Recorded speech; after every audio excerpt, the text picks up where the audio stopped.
Sahabat Excellent, apa kabar? Semoga kita bisa berjumpa kembali dengan lebih baik di acara The Magic of ICT ini. Pada kesempatan ini, kami akan membahas tentang cyber security, dan sungguh beruntung bersama kami sudah ada Ibu Sylvia W. Sumarlin yang akan berbincang-bincang selama 30 menit bersama kita. Selamat pagi, Bu. Selamat pagi, Pak.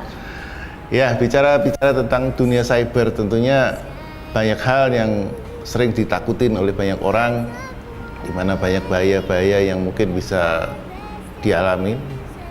Kira-kira kalau kita bicara tentang cyber security itu apa saja yang bisa diungkapkan?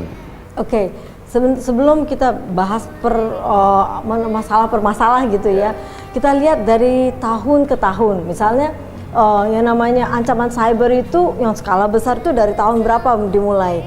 Kita lihat aja dari tahun 2001 sampai sekarang 2013. Nah, dari 2001 sampai 2013 tuh kita sudah mengenal banyak ancaman terhadap satu negara. Misalnya kita lihat kejadian yang pernah terjadi 2011 ya, dari bulan Agustus, September, Oktober, November itu dalam kurun hanya 4 bulan. Di tahun 2011 di daerah Timur Tengah itu sudah terdapat ancaman-ancaman negara. Ancaman negara yang menyerang Iran, Lebanon, terus kemudian daerah Syria. Nah, itu kita kenal beberapa virus. Virusnya ada yang namanya Shamoon, itu adalah satu virus yang diciptakan atau dibuat di tanda kutip mungkin oleh negara tetangganya, negara Iran, dan tujuannya adalah mematikan bukan cuma server tapi menghilangkan data-data di seluruh server itu. Jadi datanya total hilang, dan yang diserang itu bukan pemerintah tapi satu industri gas dan minyak yang oil and gas, tadi itu udah kena di situ. Nah, terus kemudian ini juga yang terjadi di Lebanon juga adalah hal yang sama, yaitu industri perminyakan di situ. Terus kemudian kita bicara apa yang terjadi juga pernah terjadi di Iran juga sendiri. Jadi Iran juga melakukan penyerangan dalam tanda kutip Iran terhadap negara-negara tersebut gitu, Saudi sama Lebanon. Di satu sisi Iran juga pernah menghadapi serangan yaitu virus flame.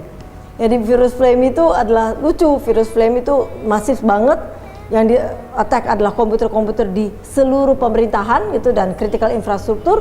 Apa yang terjadi? Dia tidak mematikan, kebetulan dia tidak matikan, dia tidak merusak data.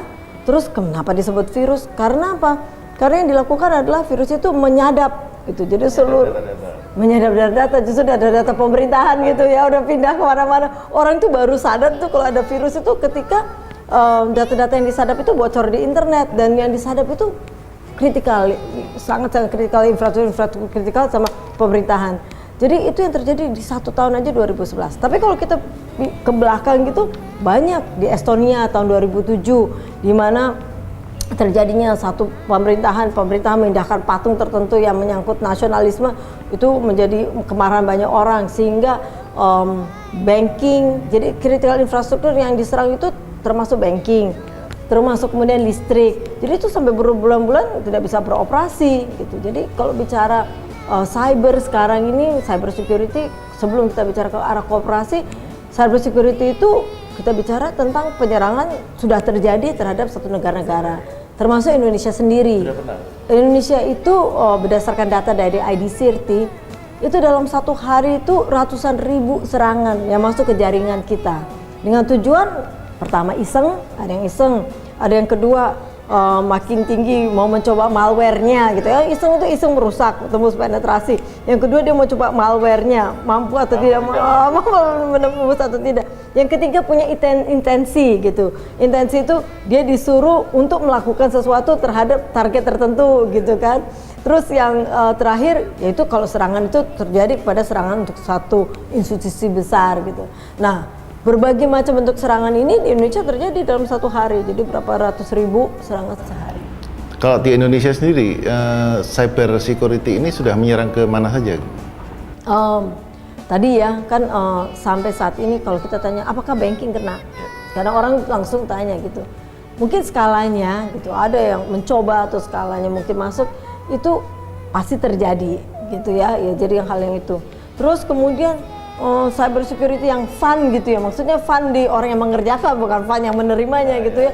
Kita udah lihat gitu, situs presiden gitu ya, situs departemen-departemen tertentu ya diganti-ganti gitu. Terus pemberitaan gitu melakukan pemberitaan yang benar, tetapi kemudian kata-kata tertentu dirubah gitu ya.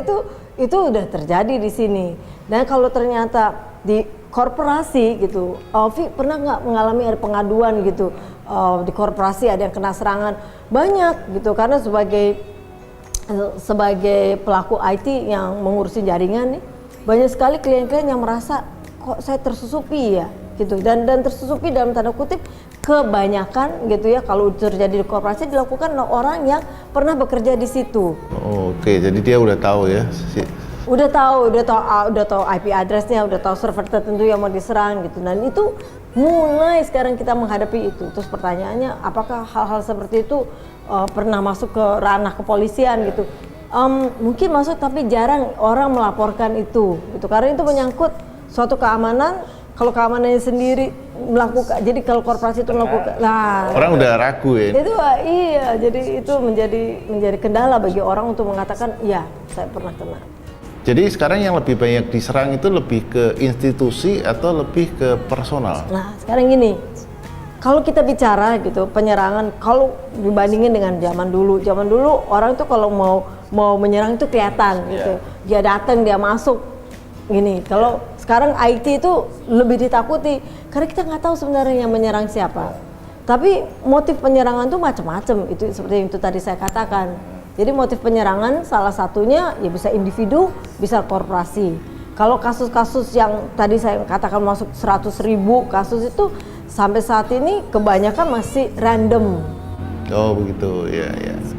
Baik, sahabat Excellent, sungguh menarik pembicaraan kami pada hari ini. Tetapi kita perlu jeda sejenak untuk break komersial.